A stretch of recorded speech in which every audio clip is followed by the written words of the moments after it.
Hello, everyone, and welcome to another episode of Spotlight. This is VentureVerse, Legend of Ulora. It's an interesting little early access game that's sort of in the vein of Portal Knights. We're going to see how it plays, see what it's like. There's a multiplayer mode, and then there's also single player.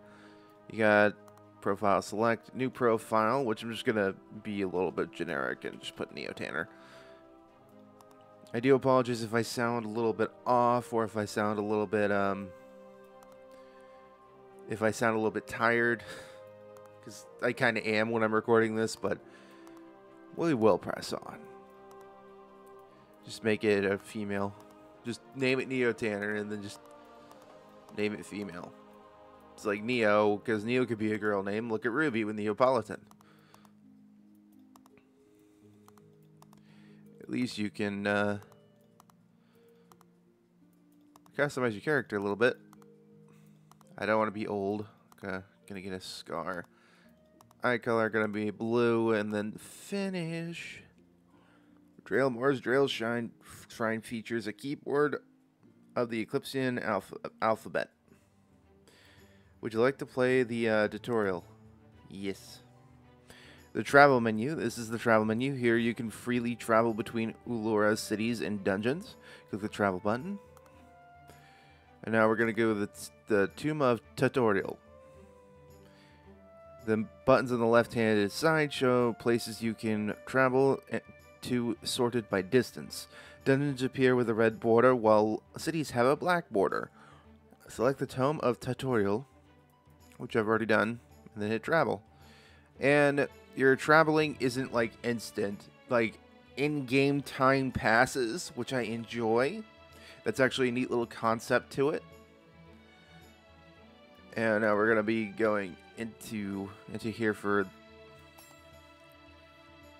the tutorial, or the Tomb of Tutorial, I'm sorry.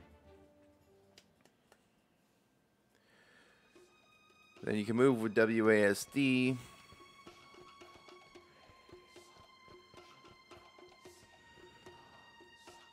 Attack with left mouse button.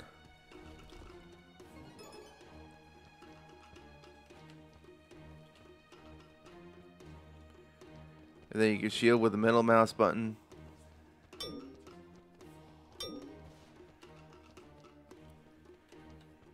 And then you can dodge with space to get over precarious perches like this.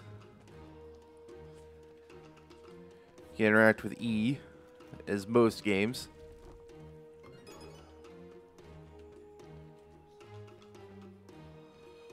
Then you can use the actual arrow keys to rotate the camera, which is a little bit weird. I would prefer being able to do that like holding down mouse button 1 or something, but the mouse is used for a lot of other things. So rune attack is right click. Though you don't have to use it, and the rune attack I think uses up something that's similar to mana.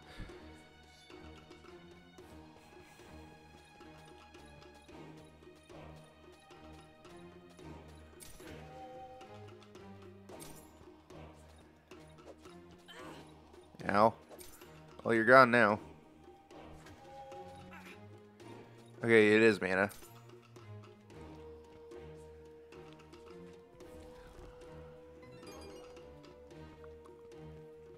It's also shown at the bottom right, where it's like shield is middle mouse button, sword slash is left click, blast is right click, shuriken. Okay, that wasn't taught to me, but okay. Alright, and now M for map, and it shows you the puzzle solution. Green, red, green, green, red.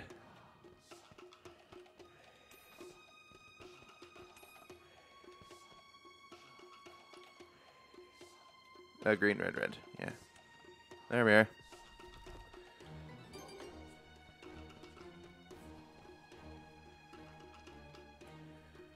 And now you can switch your gear to a device that lets you pick up this orb, and then you place the orb here. The Abbey Sphere.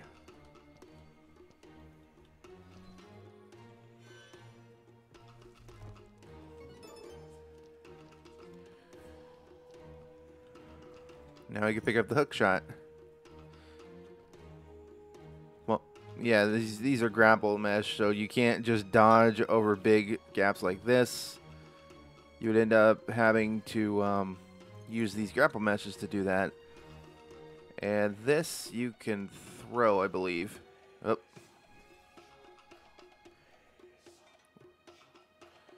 There you are. With right click, you can throw and the grapple mesh.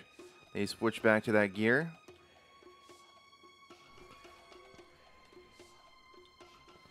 And then you drop it. Drop it like it's hot.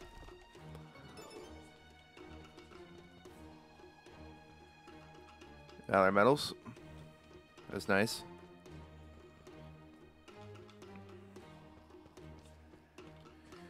And this is the exit.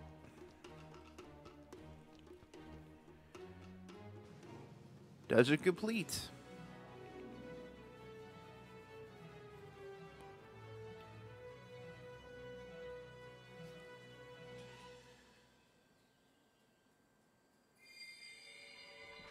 And here comes a little cutscene.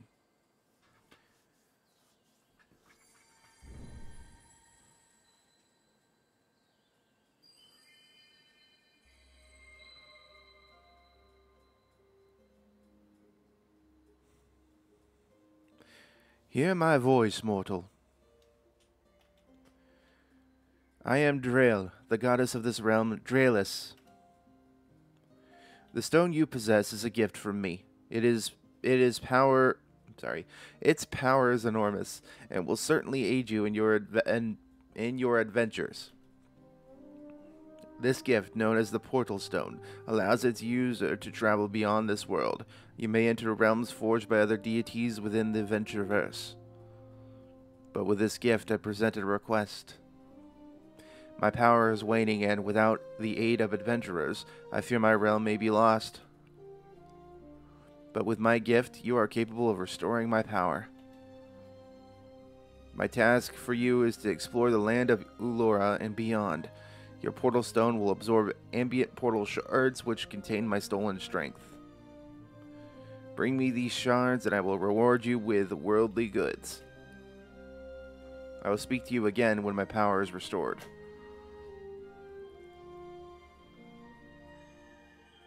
And now everything is bright and no longer purple.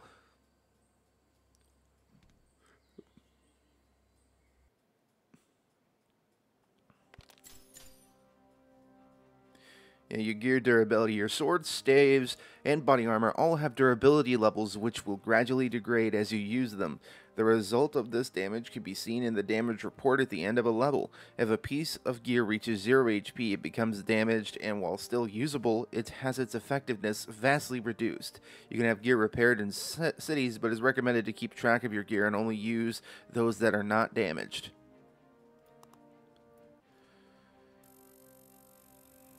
Alright. I received a Drael chest. It's kind of like loot boxes. And a weapon blueprint. Visit the blacksmith. A Drael chest again. 1,000 Vara.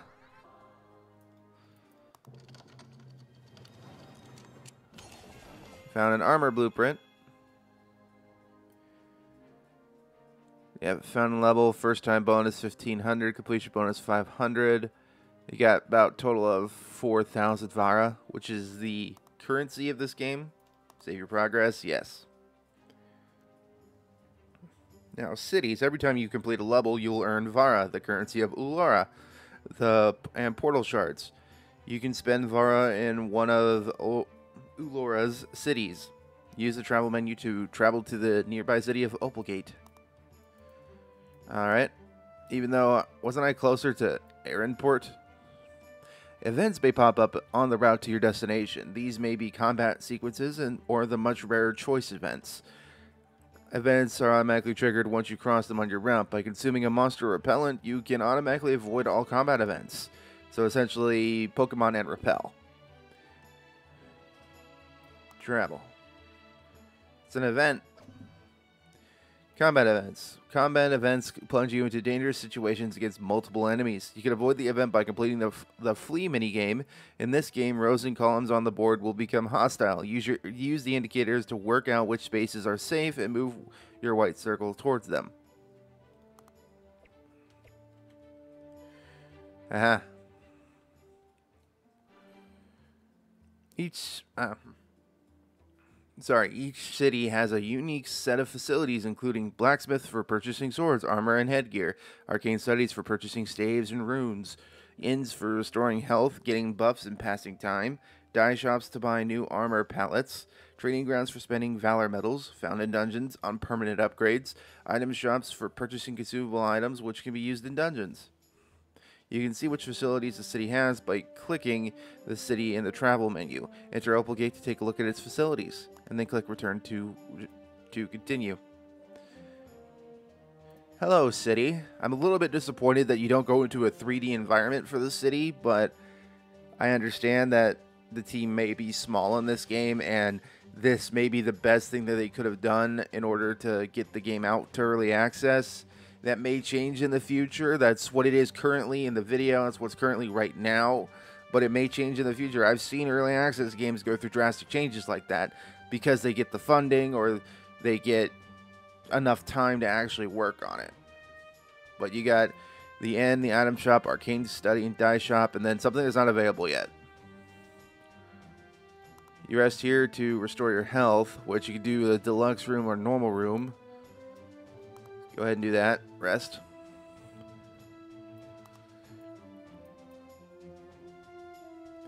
And you get the item shop where you can buy an unknown potion, which the effect could be positive or negative. A mana rune makes the staff attacks cost no mana for the next 20 seconds. A soul urn instantly defeats all surrounding enemies, excluding bosses. A wraith stone, which grants 30 seconds of invincibility, which I don't. Does that count if you fall in a bottomless pit? You also have the Mystic Mana Rune, makes the staff attacks cost no mana for the next 60 seconds. And then the Life Crystal. If you die, the crystal revives you with 20% health. Can also be used too, and then it's cut off. I don't want to buy it right now. You have the Arcane Study, which you could buy. You could use most of my stuff to buy 2 different types of staves, which a Witch Scythe or a Fire Staff. Then you have the dye shop, which you can change the color of your armor. Which, if I'm going to do that, mine's going to be blue. Equip. Then there's the 4th thing, which I believe the tutorial talked about, but I don't know what it is. And we're going to buy the Witch Scythe. Witch Scythe, the type of staff commonly used by witches and necromancers. The sharp blade gives spellcasters an additional combat option if their enemies get too close. Effect. Attacks deal an additional half heart of damage. Equip.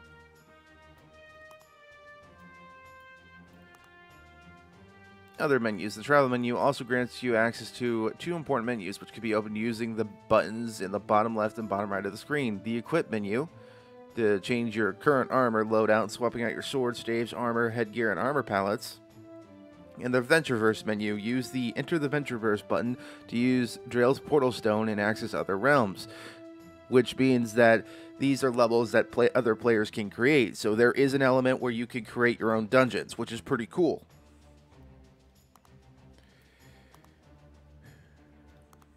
You're welcome, developer, for purchasing this.